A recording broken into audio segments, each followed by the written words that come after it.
Hello, I'm Oliver Gao. I'm the director of Cornell System Engineering Program.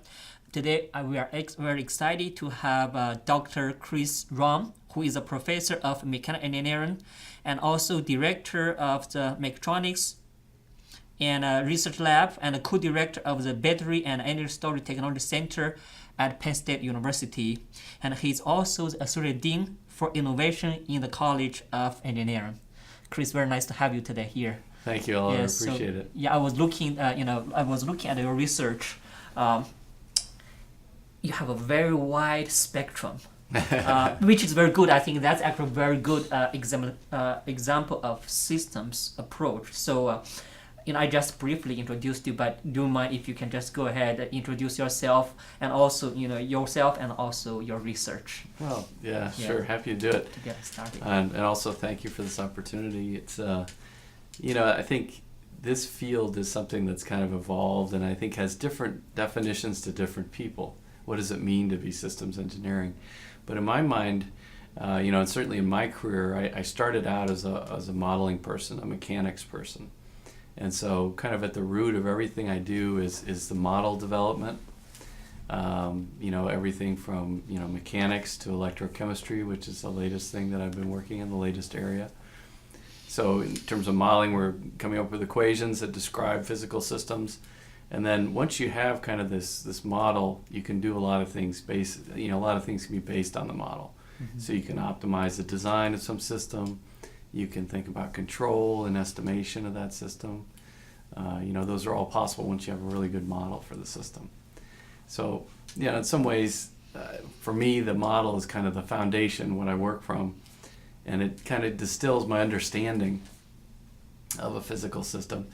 And then that allows me to kind of, have some understanding, use that understanding to better design how it goes together with other components. And so I've worked in electrical, right? The big thing when I was starting my career was electromechanical or mechatronics, right? So systems that had electrical parts and mechanical parts and typically everybody was very siloed, right? The mechanical engineers didn't talk to the electrical engineers, and the electrical engineers didn't talk to the mechanical engineers.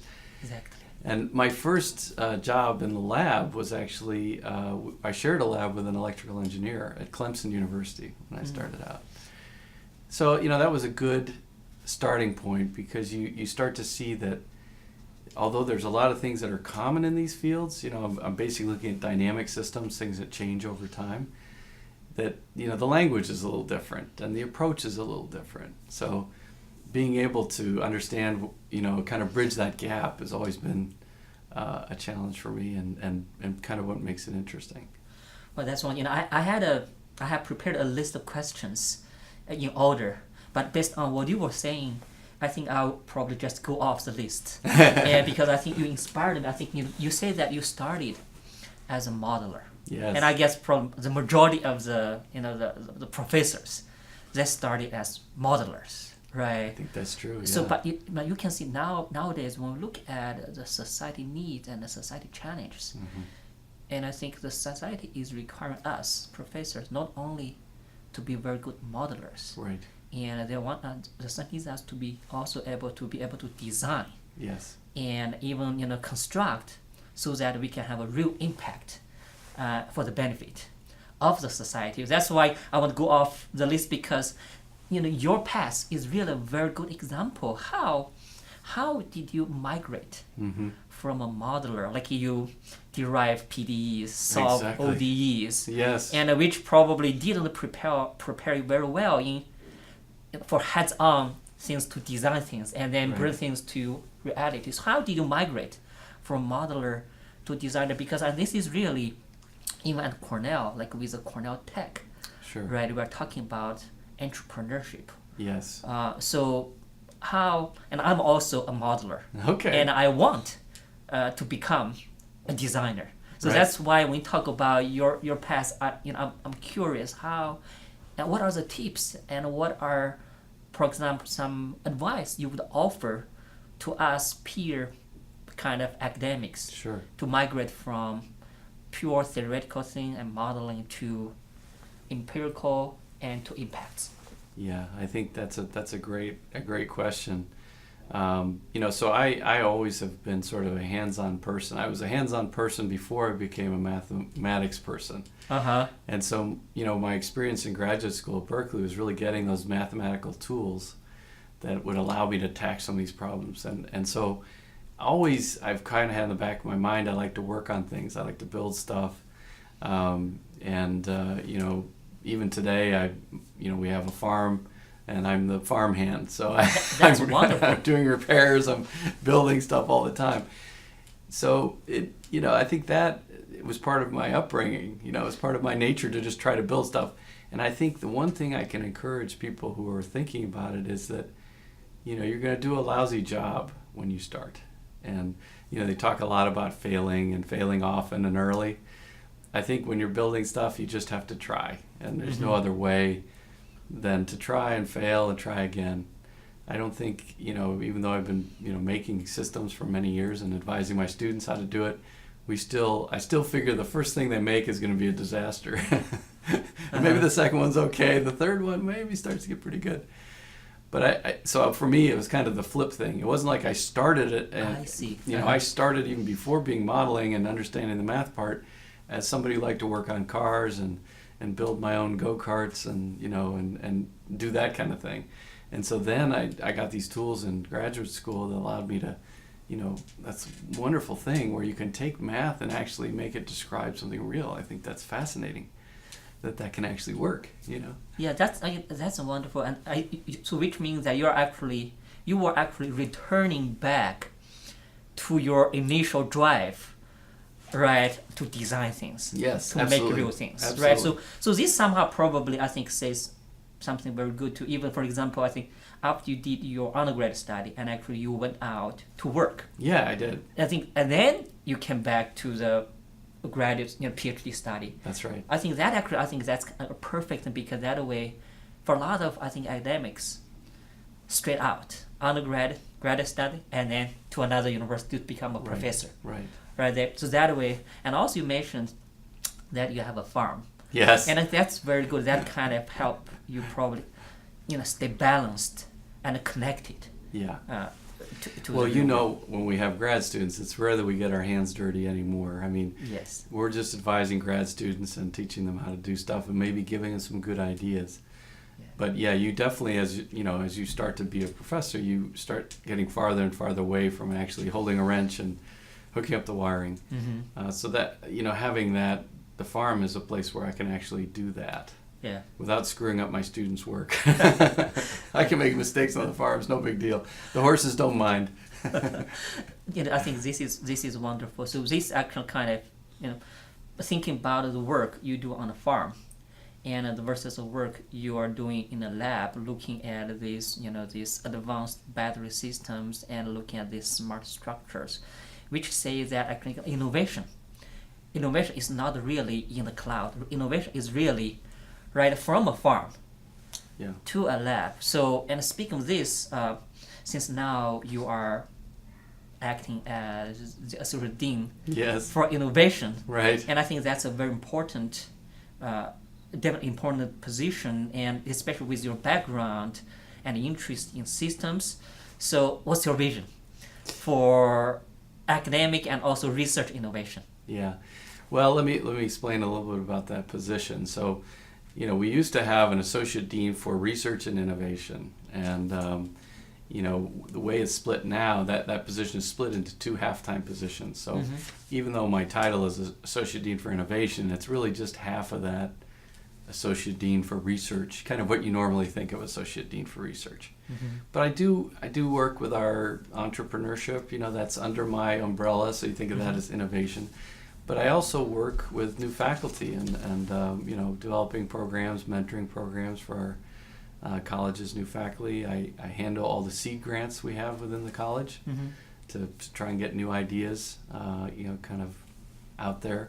And then I also am working to build bigger center-level type proposal efforts. And I think that last one is really good to be a systems person, because you have to be able to speak a lot of different languages as a systems person, That's right. And when I think about the number of people I've worked with during my career across campus, material scientists, electrical engineers, chemical engineers, I mean, industrial, Yes. people, Yeah. engineering. So that, I think, I've already worked with people in almost every department in the college. And as a system person, this is probably something you should be doing. You're That's right. thinking big picture. What is a system? It could be robots in a factory. It could be, a smart material system on an airplane. Mm-hmm. It could be a battery. That's So all right. these things are systems, and we have to understand how they work. So I think that part has been especially helpful. And I think earlier when you were talking, you mentioned that, like when we were talking about how you studied this kind of system research, you mentioned that at Clemson University you shared a lab Yes, with electrical engineering faculty. that's right. So you can see that, I think, for example, if I am applying to a faculty job and I got an offer, and if the university is going to build a lab for me, Right, and as you can imagine, I will negotiate, I will own the lab.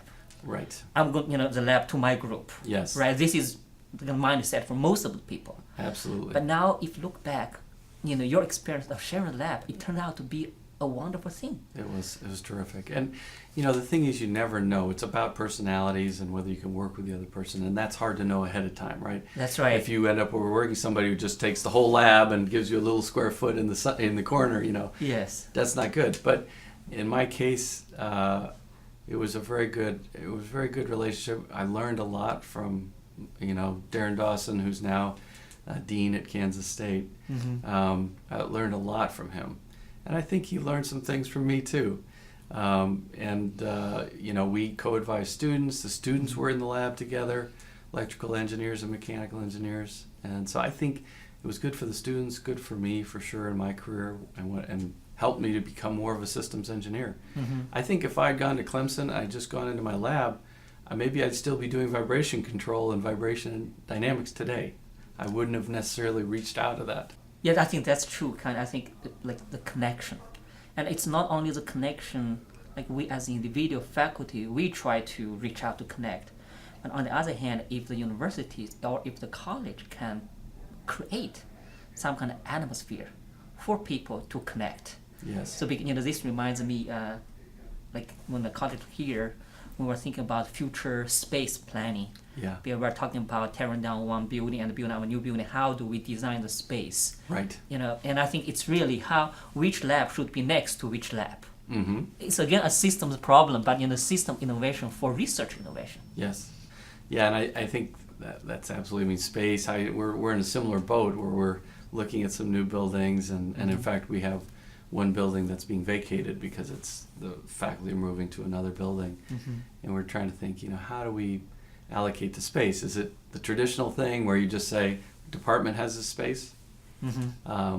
At Penn State, we have a little bit different system where we have cross-college institutes. And so the institutes are kind of I don't think Cornell necessarily has that. They have their own funding. They're at the university level. They don't have any faculty, per se, but they have money that they can spread around. They can support things like common facilities, so nanofabrication facility or materials characterization labs. And so it is interesting to think, we've had this very traditional structure of departments where, you and I wouldn't necessarily see each other very often if we were That's both right. here at Cornell, right? Yeah. But then there's this cross-cutting idea that, by mixing things up, you might really get some innovative ideas coming out of that, It's not only from the academic side. We want to create such kind of either physical or institutional infrastructure to support this kind of thing. And also, I think from the societal's need, because nowadays a lot of challenges are no longer just in mechanical, the mechanical engineering or in civil engineering. For example, the work I'm doing in transportation and air pollution, and it requires collaboration from transportation people, from mechanical engineering people, from engine design people, and from health people. Right. So I think it can come from both ways. One, on the supply side, universities, we can do something to mingle people together. And also on the demand side, they also require us to integrate. And now I think probably because I'm really excited about your research, because Thank you. I was, before I came and I picked up something, and I want to ask you questions about this. Because, when we talk about batteries, right? Yeah. This is the battery and these are the batteries. Sure. So I'm curious, why battery systems engineer? Sure. Yeah. Well, this is what people traditionally think of, right? The Yes. cylindrical cell, the prismatic cells. This is something that, if you Christmas morning and you're opening your toys with your kids, right? Where are right, the C yeah. cells and the D cells, all that. So, and that's been with us forever. What has happened is that people are using batteries in different ways now. It's not just to run your toys and your iPhone. Mm-hmm. It's now to run things like cars and planes, locomotives we worked on, mining trucks. I mean, all things. And even this morning I was reading the paper, and of course they have battery-powered chainsaws. Steel makes these things. And Yeah. so everything is going to batteries, for a lot of reasons. But what that means, especially in electric vehicles, is that they're pretty Yes. complicated systems, right? You have a powertrain. Mm-hmm. And if you're a powertrain engineer working at GM, for example, you've always had a battery in your car. It was just for starting, lighting, and ignition, right? The black box that sits inside underneath your hood there. Mm-hmm. And so they didn't really know much about batteries. They knew enough to, that they had to get a certain amount of cold cranking amps to be able to turn over the battery or turn over the engine. But they didn't really know how to integrate it into the powertrain. And That's since now it's so expensive part of the powertrain, right? It's the most expensive part. Yeah. They need to understand that better. So, when I got into this, I was working with Chiang Wang, who's outstanding electrochemical battery person Mm-hmm. at Penn State. They had awesome models, for batteries, but they were pretty dense in the sense Mm-hmm. that, figuring out how these things worked and just even running them, they were kind of very computationally intensive. Yeah, within that kind of more, battery design domain. However, like how these batteries can be used. Right. Yeah. Right. So if I'm a powertrain engineer, I'd like to have a model of the battery that I'm used to seeing. Mm-hmm. And so, as a systems engineer, we work with MATLAB, and we want to see transfer functions, and we want to see state space equations. That's right. That we know what these are, right? We can work with them.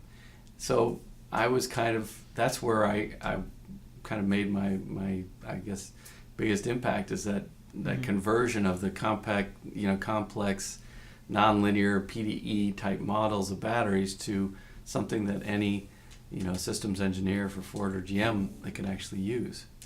Yeah, I think that's absolutely very important. For example, the DOE ARPA-E program, Yes. right? They sponsored a lot of energy projects. Yes. Of course, a lot of them focus on developing specific technologies. But I think a lot of people have realized that the problem is not really at the specific technology level, but it's really at the system integration. Yeah. That's where the major problems could be.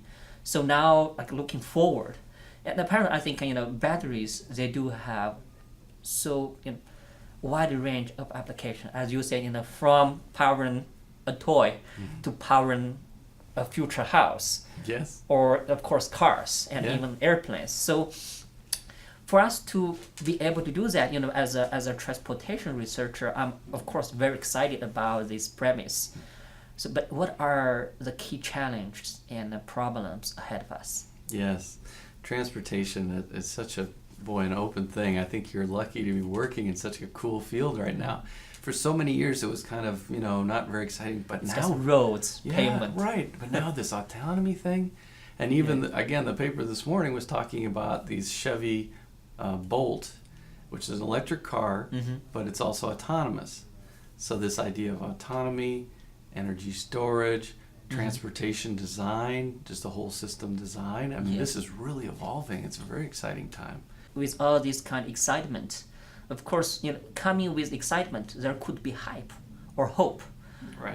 But I think the key thing that distinguish a hope from a hype is really for I think for people with very good insight to see where the key challenges are, so Yes. that we can direct our effort. to address those challenges so that the hype can be converted into a hope.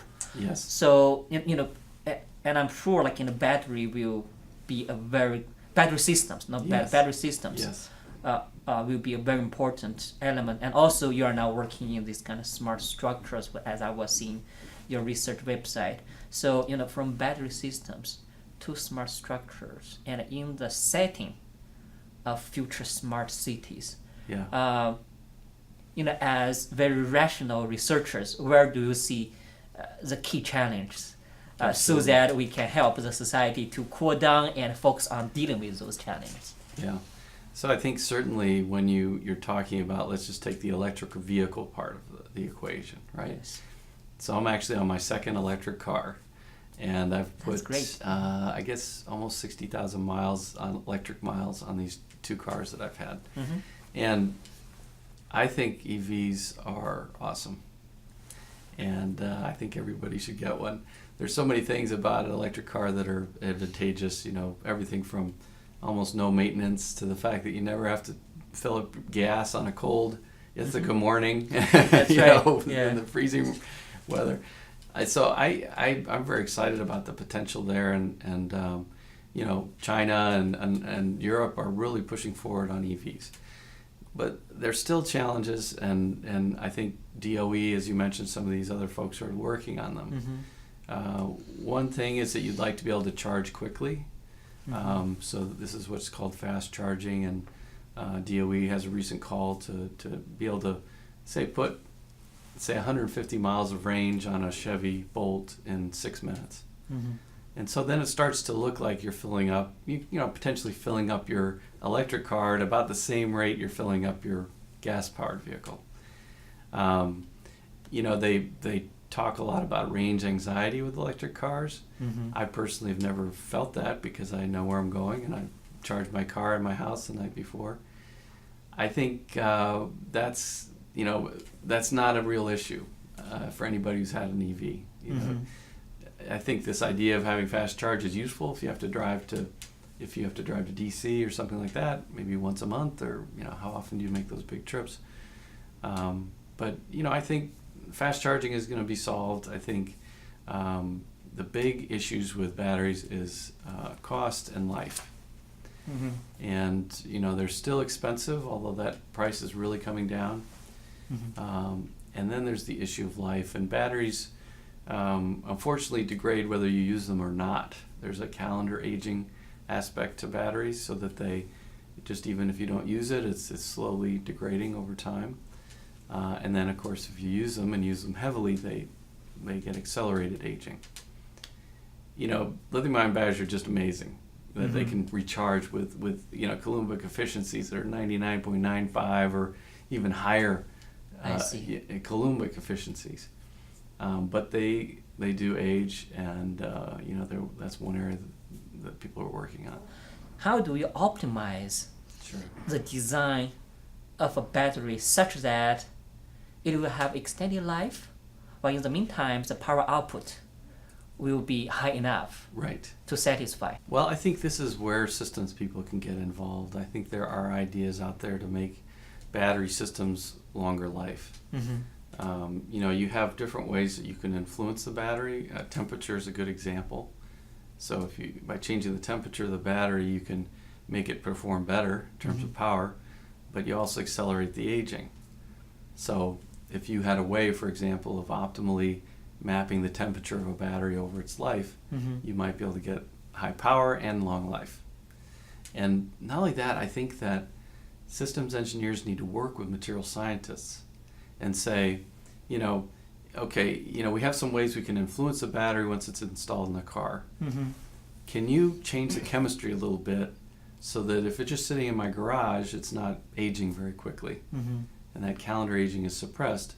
But when I start it up, I do something, and I, somehow from a systems level, get it running, in some way, maybe with temperature or some other actuation method, and in doing so, allow you to get a long life battery that also performs well. Mm-hmm. I think that the material scientists are stuck because there's only so much you can do from chemistry side. you know. That's right. And so, and they've been looking at, and there's been billions of dollars of investment on chemistry. But on system side, you know, there hasn't been as much investment. And so we're still kind of exploring what can we do, you know, to help. Yeah, I think I think that's very important. So, and I think I was looking at, probably, you know, peeking into the abstract of your talk, which is going to be given later today. And I think you mentioned this kind of battery management system. Effective battery management system sets the current limits low enough to maximize the battery life and ensure safety, but high enough to maximize the power output. So I think this definitely, it's kind of a balance, a trade-off. Sure. Right. So speaking of balance and the trade-off, maybe I think I would like to kind of probably challenge both of us a little bit, since we are talking about system thinking. Yeah. So far you can see that we're talking about a battery, and we can think about taking a system approach to design the battery and manage the battery system in a way that will satisfy all the different criteria. And if we jump out of this box, right, we're building battery to support the cars or, you know, houses. Now, assuming that we have developed all these good batteries and we're powering those cars. Just imagine, for example, when this morning or when I came to work, you know, I weigh less than 200 pounds. And my car weighs, for example, could be weigh like 2,500 pounds. Sure. And then even my car is powered by battery, because, you know, if probably battery could increase the weight of the car. Yes. So what do you think, from a system perspective, a 2,500 pound car driving a less than 200 pound person for miles? And then because we are developing these batteries to support such a system. Absolutely. Are we going in the right direction? Yeah, well, I can say one thing that's been very interesting for myself, and I'm seeing the trend in battery-powered electric vehicles to have longer and longer range. So, you know, they've done some research, and they said if you get above 200 miles, then customers will not have range anxiety. So I think that's their goal. They want to sell cars, right? And they don't want range, and somebody say, oh, I can't buy that car, it doesn't go far enough, right? Mm-hmm. But what I see in my day-to-day life is I need maybe 40 miles of range, because I go to work, I come home, I go to work, I come home. But I'm carrying around an extra, you know, if I had like the Chevy Bolt, I'd be carrying around all these extra batteries all the time. That's right. Why am I carrying all these batteries around that I never use? But people who don't have electric vehicles don't understand that they don't necessarily need it, this big battery pack. So there's one example. How big should your battery pack really be? You know, it should be a small car, it should be a small battery, you know, to get you or me to work every day. Right? That's right, yeah. But it's I think there's complicated, you know, there's the sales part of it where they want to sell the car, and the fact that people have so little experience with electric cars. They're just nervous, right? That I want to be able to drive to see grandma every other week, you know, so I need a certain range. But they don't understand, like, you know, every day you're going 20 miles, 40 miles, whatever it is. You don't need to be hauling around these batteries all the time. It's like loading up the back of your hatchback with a bunch of groceries, and you're just always driving around with these groceries in there. So then, you know, I was thinking about, you know, this battery and, you know, this also this kind of system challenge. Of course, now I think I'm probably, you know, you're not only working in the battery system. Actually, you have some new research areas. So speaking of that, so where do you think your research is heading? Yeah, it's kind of interesting. I think this is one thing as a systems person. I don't know, maybe it's just me or maybe it's systems people in general, but I tend to get a little bored in an area after a while and move to something else. And so the battery systems area, the things that excite me right now are, you mentioned smart materials and structures, another area that I work in. Actually, there's some crossover between these two areas. And that is kind of exciting for me.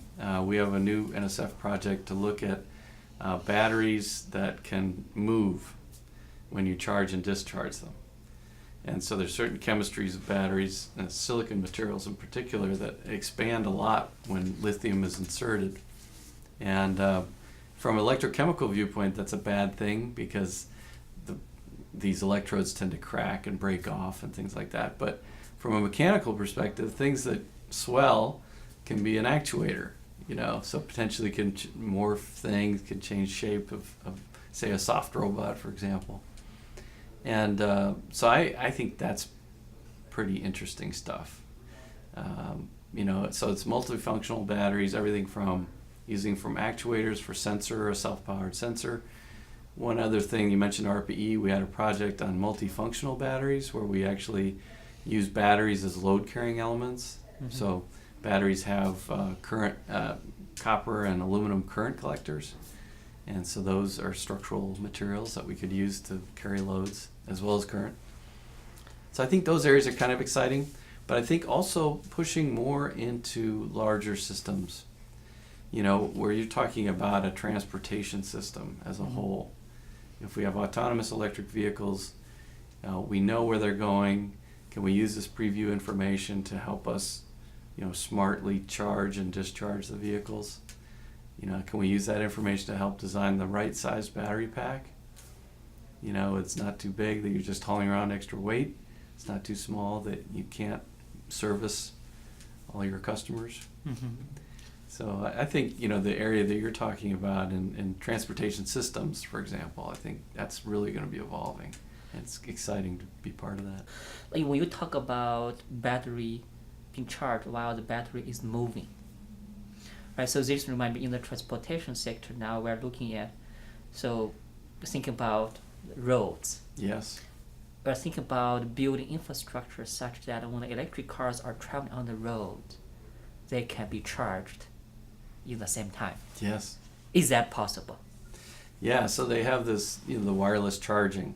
And there's an issue with efficiency, how efficiently you can make that energy transfer. Mm-hmm. And it's definitely related to distance, right? So you have to have a really close gap between your receiving unit and the sending unit. Uh-huh.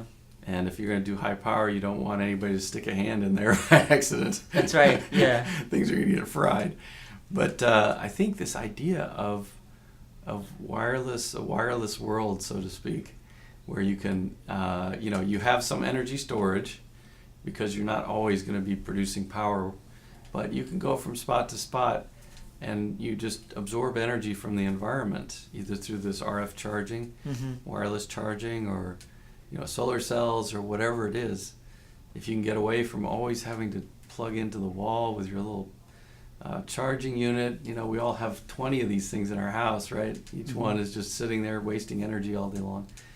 So everything from your iPhone to your car, potentially, if you build that infrastructure into your roadways. Mm-hmm.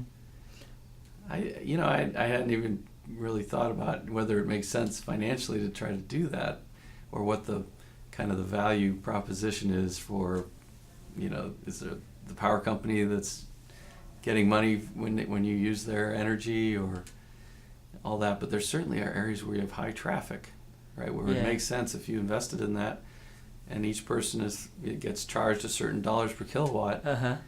You might actually end up making some money. Yeah, like on Highway 95, right? If they, of course, assuming that the research can help reduce the technology cost of this charging infrastructure. Right. Yeah. So speaking of that, I think you mentioned, I was looking at, on your website, you list the 3 research areas, smart structures, advanced actuators, and also battery systems engineering. Mm-hmm. When I was reading that, I was not able to connect it, but now when you were talking about, and then kind of battery, the smart structures and actuators, now I see actually all the 3 areas. They are very closely interrelated. Well, I hope so. I think as faculty, we're always worried about spreading ourselves too thin. And I think in my career, I've always leaned towards saying yes to opportunities. Mm-hmm. And I think this is something that, you think about career, and if you just become a pillar in one area, that is certainly a way of getting fame in academia, right? Mm-hmm. You become the person that is known for lithium-ion batteries or something. That is your thing, and you've worked your whole career in that one area. Mm-hmm. And even my advisors told me when I was coming out, he said, you don't want to make a bunch of little splashes. You want to make one big splash. Mm-hmm. He's a great advisor. That's one piece of advice I didn't listen to, though.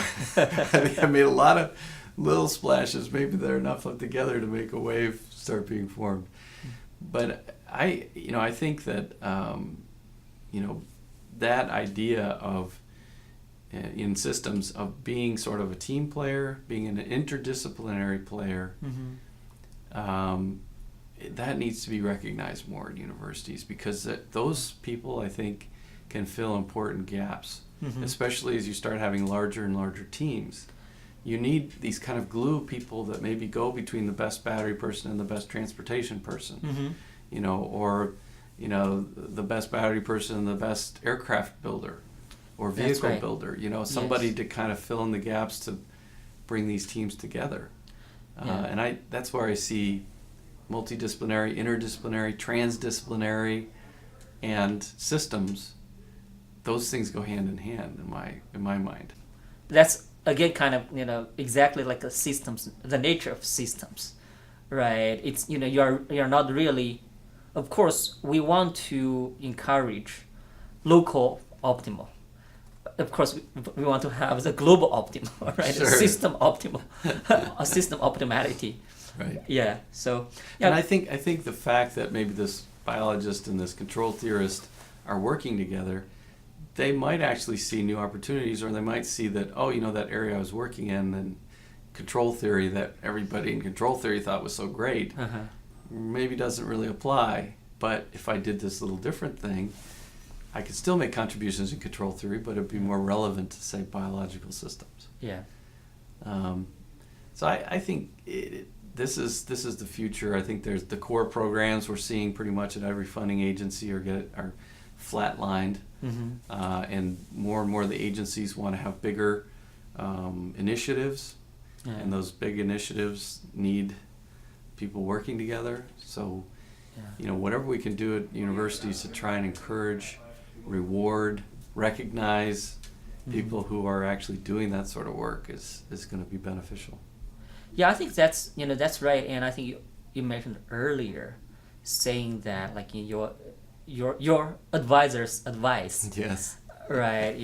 So you say that if you focus on this area, you have a big splash, and you will become famous in this specific area. Exactly. However, becoming famous is depending upon how, the society or the community views you. And while the view of the community really depends on the value system of the community. Yes.